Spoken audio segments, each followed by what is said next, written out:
U rikthyem sërish në studio për të vazhduar edhe më pjesën e dytë të emisioni, ku gjithmonë kemi të ftuarit tanë speciale. Muaji Ramazanit përveç dimensionit shpirtëror, sjell edhe një ndryshim të madh në ritmin tonë të jetës dhe mënyrën e të ushqyerit. Nga syfiri në orët e hershme të mëngjesit deri tek iftari në mbrëmje, organizmi ynë kalon nëpër procese të ndryshme që kërkojnë kujdes dhe balancë. Shpesh herë pa e kuptuar, mund të themi lirshëm që bëjmë gabime në zgjedhjen e ushqimeve, konsumojmë më shumë se sa duhet në iftar ose anashkalojmë rëndësinë e syfirit. Por si duhet të ushqehemi në mënyrë të shëndetshme gjatë agjërimit, sot kemi të ftuar nutricionistën Festa Murati, e cila do të na ndihmojë me këshillat konkrete se si ta organizojmë ushqyerjen nga syfiri deri në iftar.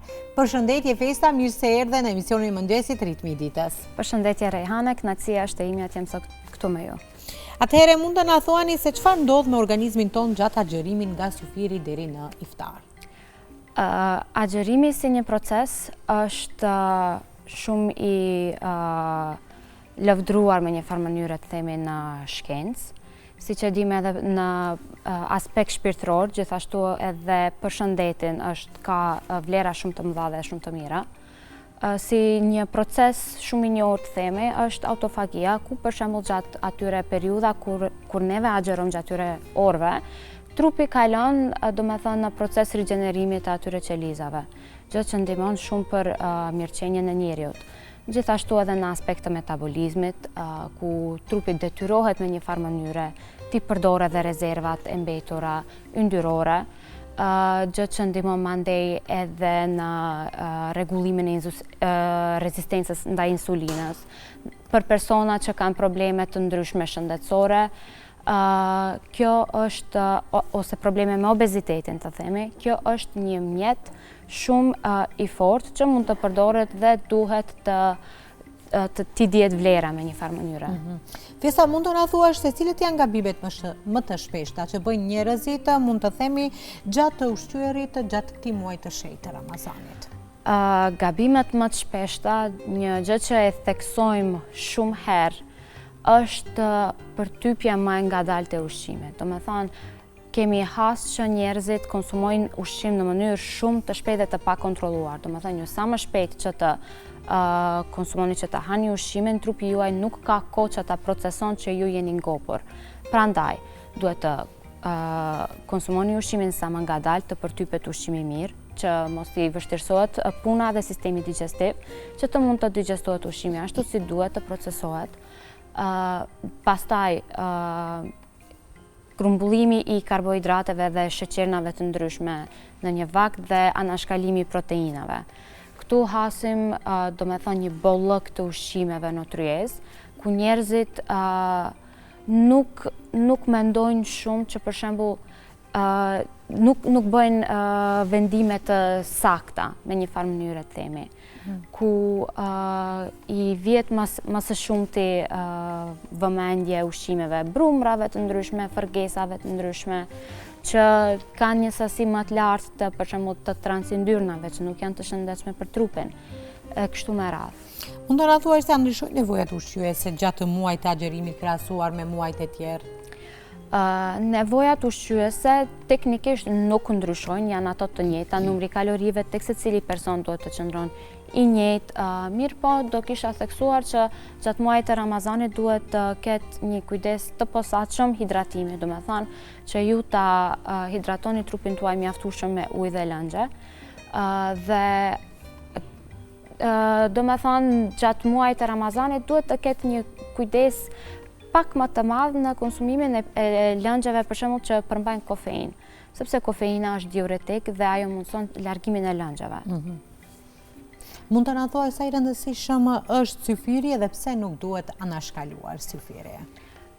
Syfiri, domethënë, është ai vakti që do ju mban juve të ngopur për tërë ditën. Dhe është shumë e rëndësishme që të merrni vendime të duhura se çfarë të konsumoni gjatë vaktit të syfirit. Këtu duhet të ketë përparësi më të madhe, domethënë proteinat, ku ato do t'ju mbajnë të ngopur për kohë më të gjatë. Duke e krahasuar për shembull me karbohidratet, ato mbajnë të ngopur për një periudhë shumë më të shkurtër dhe ndikojnë mandej që edhe ngritjen e insulinës dhe sheqerit në gjak të ketë lëvizje, ngritje dhe zbritje më të shpeshtë. Ndërsa kur është pyetja për proteina, nuk ndodh kjo gjë dhe ju mbajnë të ngopur për një kohë shumë të gjatë. Çfarë roli luajnë fibrat në syfir për të shmangur urinë e shpejt? Fibrat, do me thënë, kemi dy lloje të fibrave, të tretshme dhe të patretshme. Këto të dyjat janë shumë të shëndetshme, të dyjat në mënyrën e vet. Mirë po, kur marrim në aspekt drithra, marrim tërshërën, marrim fara chia, marrim andej pemë të ndryshme, marrim aroret. Ato të gjitha mundsojnë që në sistemin digestiv të juajën të formohet sikur një formë e gellit, që ajo e ngadalson mandej urin, ju mban të ngopur për më gjatë dhe gjithashtu ja ushqen edhe mikroflorën e bakterieve që e keni në sistemin digestiv. Do thënë ju ndihmon në shumë aspekte. Mund të na thuaj se a rekomandohen produktet e ëmbël të themi apo brumërat e bardha në këtë vakt? Konkretisht për syfyrin. Po, për syfyrin nuk do të kisha rekomanduar, do kisha theksuar që të qëndrohet pak më larg këtyre, siç e thash edhe më herët, duhet të ketë vëmendje të posaçme proteinat, po ashtu edhe fibrat. Ndërsa tek brumrat e bardha që i konsumojmë neve, që i kemi shumë qejf, zakonisht këto dy komponenta nuk ngjinden atje.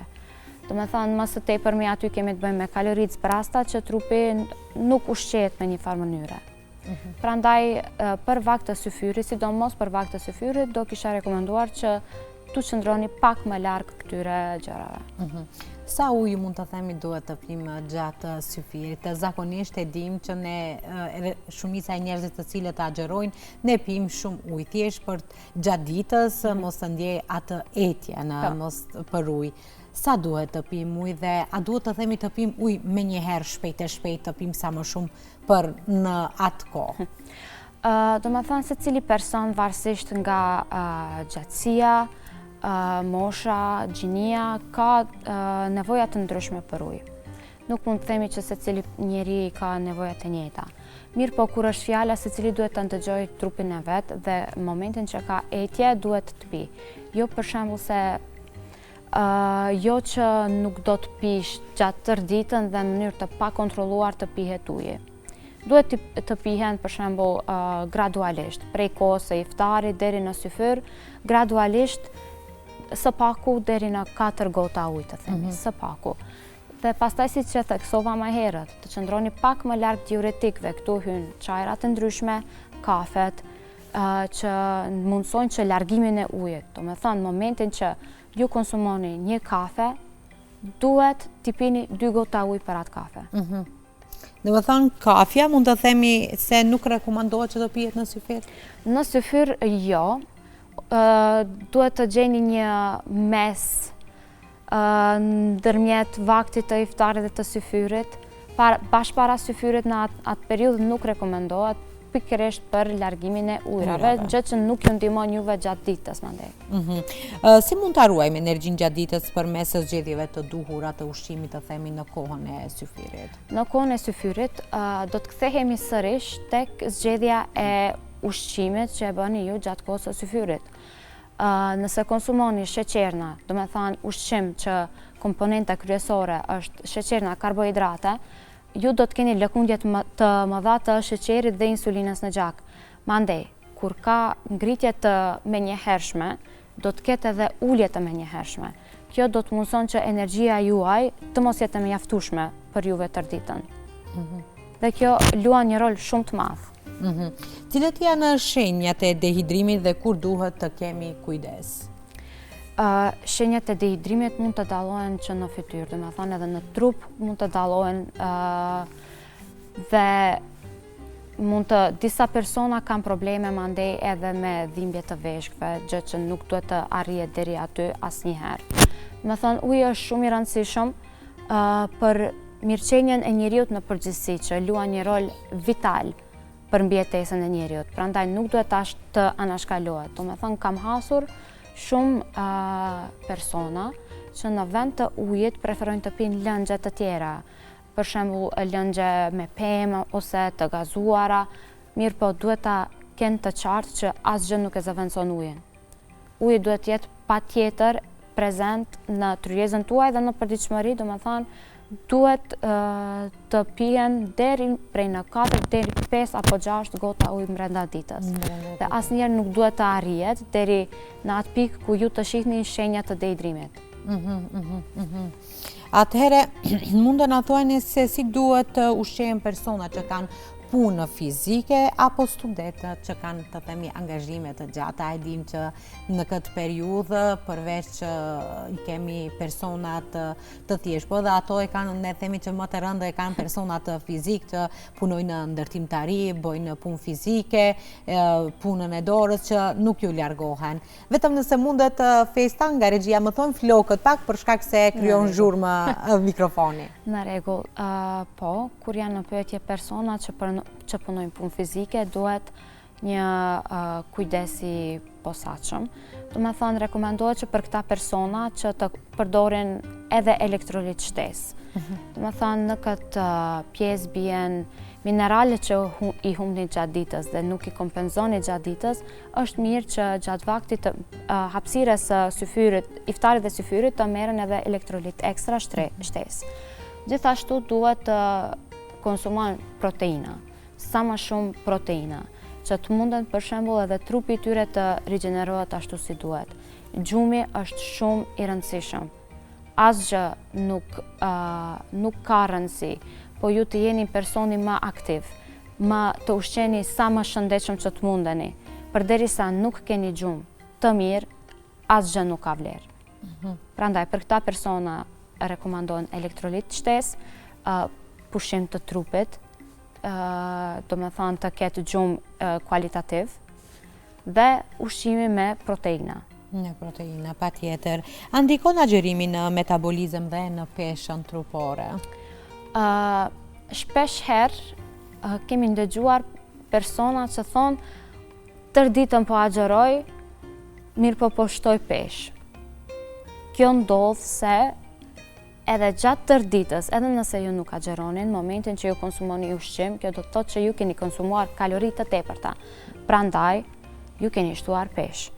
Tash e flasim të kundërtën, përderisa ju keni kujdes edhe gjatë vaktit të iftarit, edhe të syfyrit, automatikisht ju do të humbisni peshë, do të thotë do të jeni në deficit të kalorive.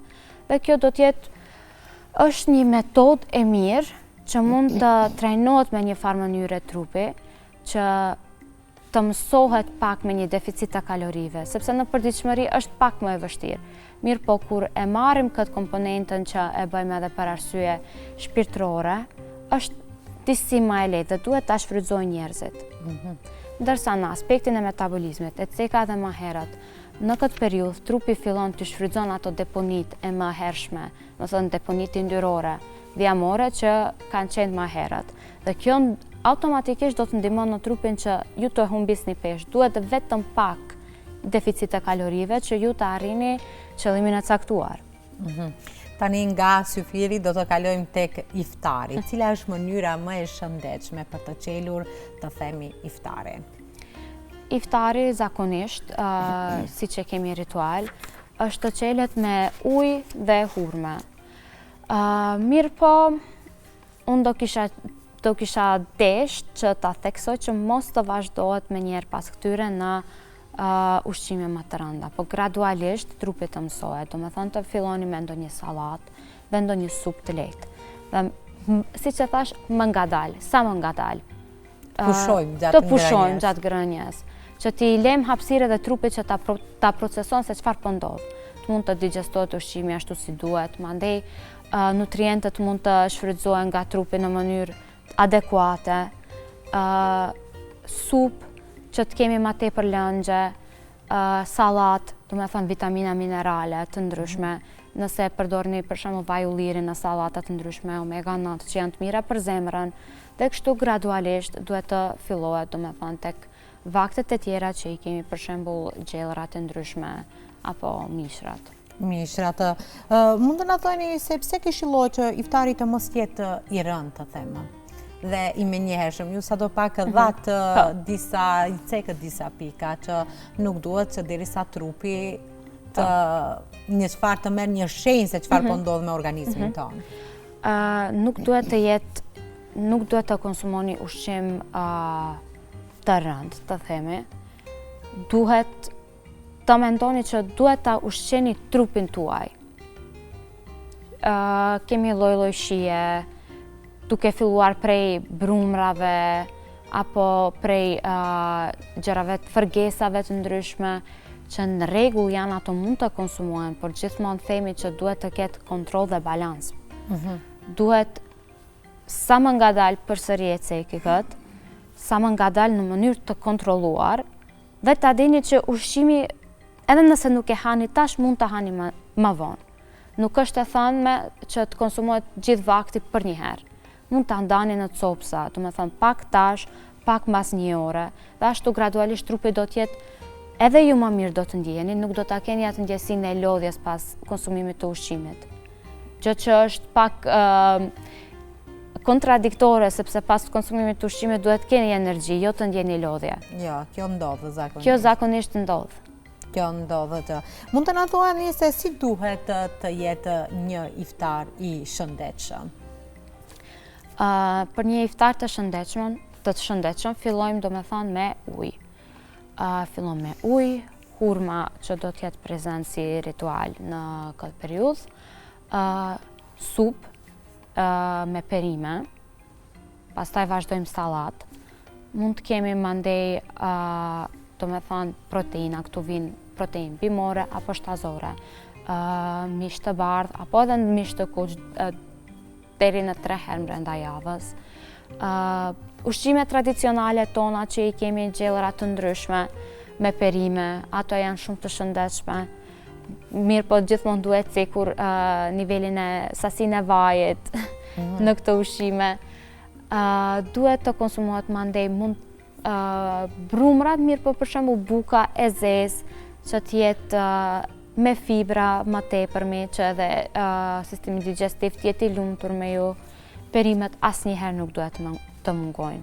Dhe gjithashtu ëmbëlsirat pak pas vaktit të iftarit duhet të konsumohen. Jo me njëherë. Me njëherë. Ju festa e potencua që duhet të kemi në çfarë lloj hapësire pas ngrënjes, të themi pas qeljes iftarit. Sa duhet të jetë, të themi, ajo pauza, të themi, e bëjmë një qele me një supë, me një sallatë, dhe të themi më vonë do e ham atë vaktin kryesor gjellën ose mishra që kemi përgatitur. Tash duhet jemi pak real në mënyrën se si duhet jetë dhe si të gjithë veprojmë. Do të kisha thënë së paku 10 deri në 15 minuta, së paku të ketë pushim dhe hapësirë trupit ta proceson se çfarë po ndodh. Së paku. Mirë po ju nëse mundeni edhe pak më tepër, ajo është në dobit juajën. Kjo dhe më thëmë varet gjithçka nga ne. Mund të na thuash se çfarë mendoni për ushqimet tradicionale që i kemi tani në muajin e shenjtë të Ramazanit të gjithmonë, apo me gjërat e skuqura, këto?